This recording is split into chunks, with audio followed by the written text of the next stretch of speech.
You have to say, no, we're not going back to the 1950s. We're not going to live like they did in Mad Men. We're going to live today as empowered, free, equal participants in our country.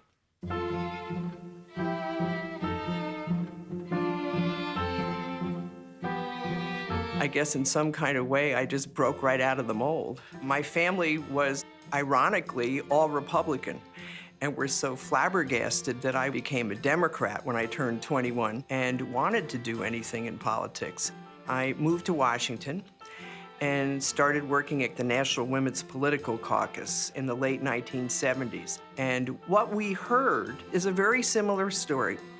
Women would go to the traditional funders and they'd say, you know, I want to run for Congress. And the guys would lean back with their cigars and they say, you don't have a chance of winning, so I'm not going to give you any money. And because they couldn't raise any money, they couldn't begin their campaigns, and of course, they couldn't win. I hosted a meeting of the political women that I knew in Washington and said, how do we break through this? And every single person said one way or another, we have to figure out how to raise early money for women candidates.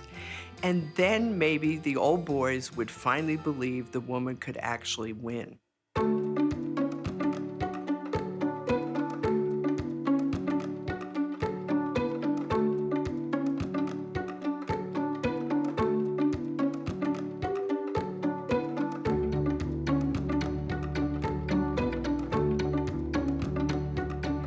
Everybody, I'm that lady that's running for the United States Senate.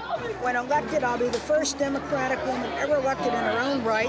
And I tell you, I might be 4'11", but they won't overlook me. Barbara Mikulski goes to the Old Boys Network. She says, will you support me?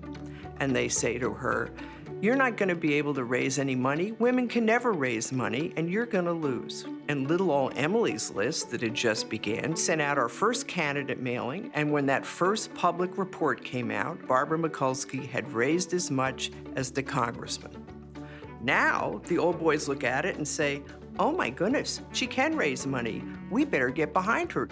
She wins the primary handily, sweeps through the general election, and becomes the first Democratic woman in the history of this country to be elected to the Senate in her own right.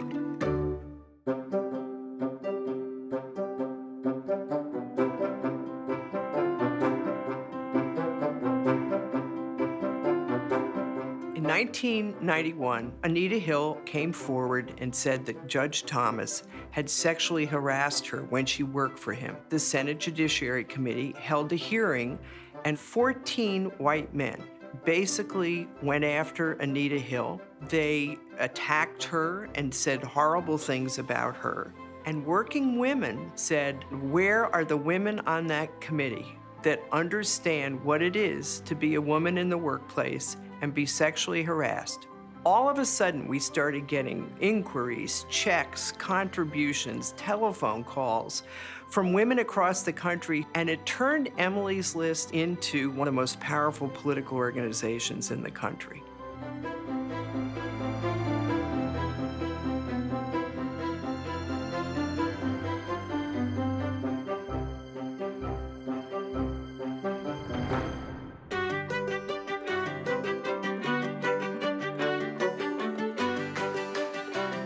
When we began in 1985, people thought we were crazy to ask people to write checks to 2 or 3 candidates. Ann Richards, Gloria Steinem, they talk to women and they say, now look down and look at your shoes and think about how much money you paid for that pair of shoes.